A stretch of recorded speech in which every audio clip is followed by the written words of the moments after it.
to live in two dimensions simultaneously.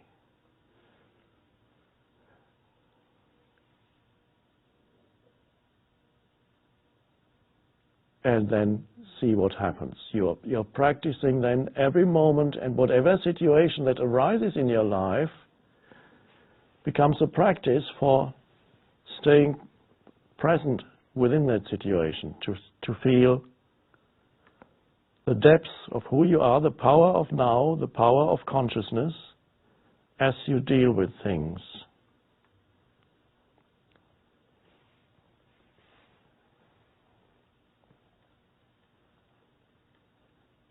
So this is what it means to become empowered. That's what everybody wants. But they're looking for it where they can't find it. They're looking for some power in their external life situation. The power must come from within. It does not come from your thoughts or from whatever happens out here.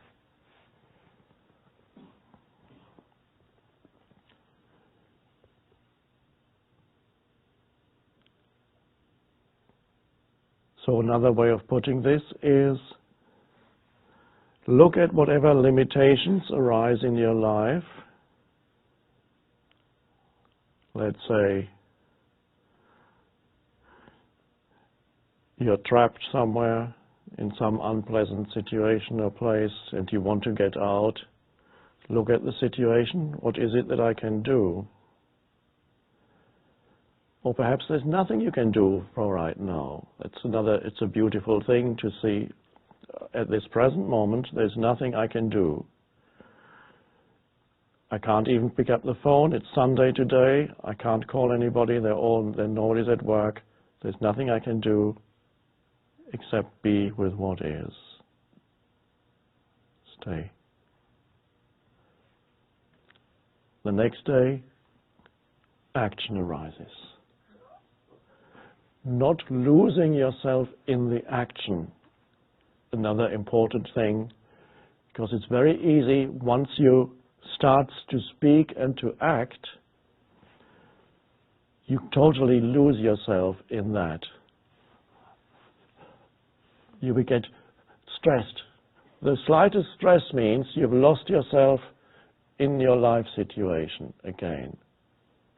It is possible to deal with things effectively without stress. Just be more powerful than the situation. For most people, the situation is always more powerful than they, so they feel smaller than the situation. That's normal. And that's a delusion, because it all arises from consciousness. So you are actually far more powerful. The power of who you are is far greater than anything external. But people don't know that. So they're always reacting to something, defending themselves against this or that, realizing that the situation actually has very little power. And if your state of consciousness changes, external reality reflects the change. This does not mean that anything remains absolutely solid in external reality. It still is subject to continuous fluctuations, so you don't attach yourself to anything. But it's beautiful to see that external reality reflects basically your predominant inner state. If your inner state is empowered, and it can only be empowered when you are not lost in your life situation, then the empowerment is reflected around you, and it may come in many forms. It may come as financial abundance. It may come as anything, any form that the aliveness can take. So it's an incredible thing to discover that you are actually more powerful than the world around you. Not in the narrow egoic sense that you say, I can control everything that happens. No.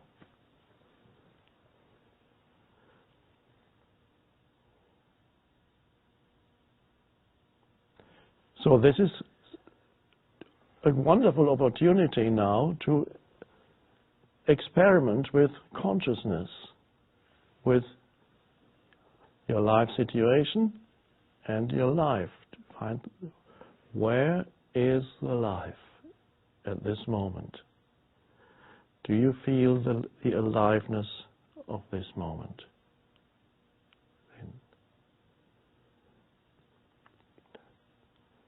And then the universe uses you because it is going somewhere. There is an evolutionary impulse at work on this planet and everywhere else, because if it's happening here, it's happening everywhere, as above, so below. Then the consciousness that wants to come into this world can freely flow through you and express itself. How? In many different ways, according to your particular form. It might be some enlightened business. It may be that you are producing something that affects many people and brings that consciousness to others through some artistic creation, or this or that, innumerable possibilities, how you can be an opening for the evolutionary impulse of the universe that wants to come through.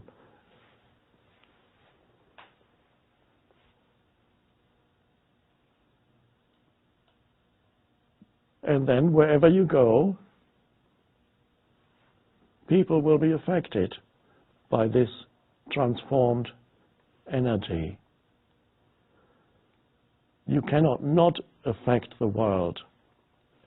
When you live in the new state of consciousness, whoever you come into contact with is affected by that. Even if you were a hermit,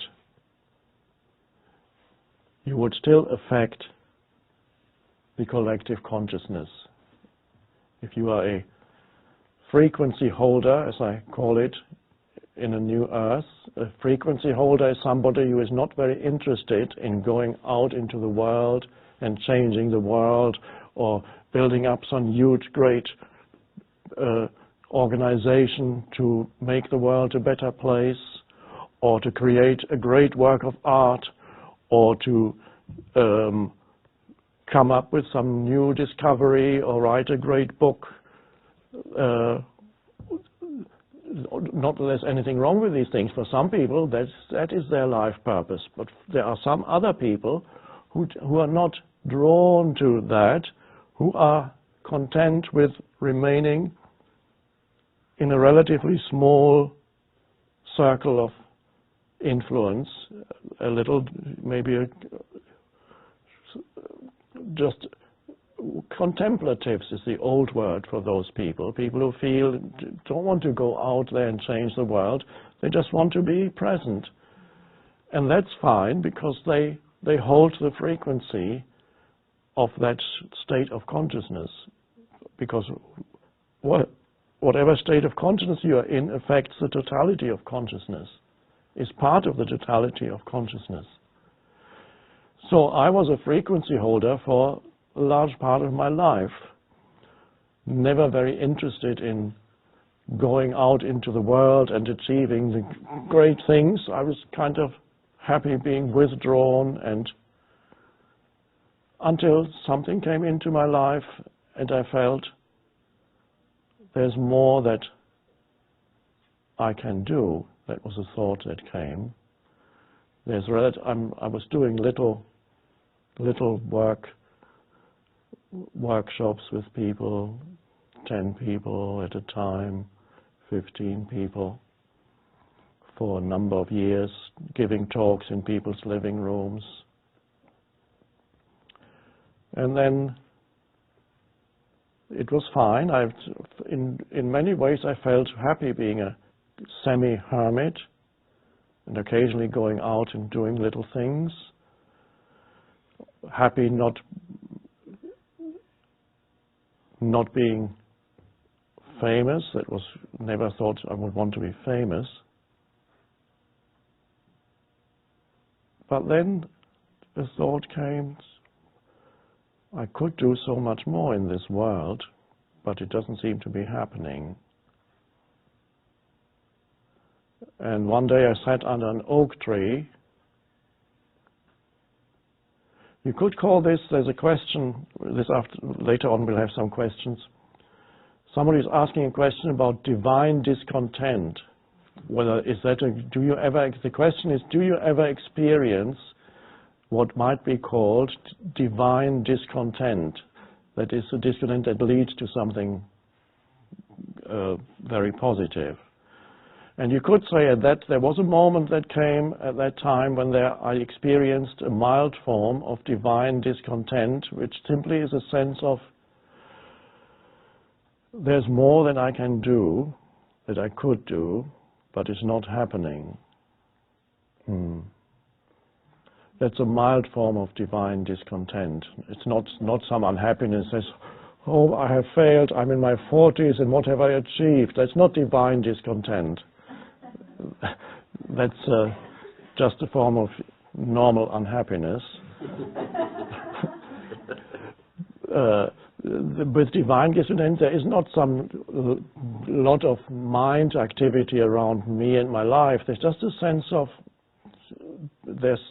my present life situation has these limitations around me, but I could go beyond that. It could be much vaster. The world needs what I know comes through me. I know that the world needs that. So why isn't the world, I'm perhaps speaking for some of you too, why isn't the world opening up these channels for me? So that was the divine discontent. So I sat under an oak tree in Somerset, where I would sometimes go, magnificent oak tree, and I said to the universe, which ultimately to myself, please use me. I was talking to myself ultimately, so, because I am that.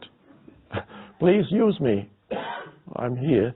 So I was a frequency holder, and yet after many years of a frequency holder, I had this sense of, okay, now expansion is what is called for in this world, a moment of divine discontent. Please use me. And I didn't hear any answer. And then I said something that some years later I almost said, maybe I said too much.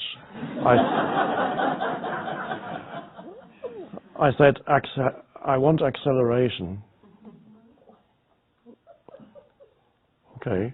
And then I went home and nothing happened for a few months. I didn't know that while nothing was happening for a few months in my little cottage in Somerset, somebody there, don't take it literally, the countdown has already started, like the rocket ship, which goes 10, 9, 8, 7, 6. And then one day I woke up and said, I have to move. I have to move to the west coast of North America. And that was the beginning. And so the rocket ship had taken off suddenly. And finally I landed at the desk of Oprah a few years later. I never wanted that much.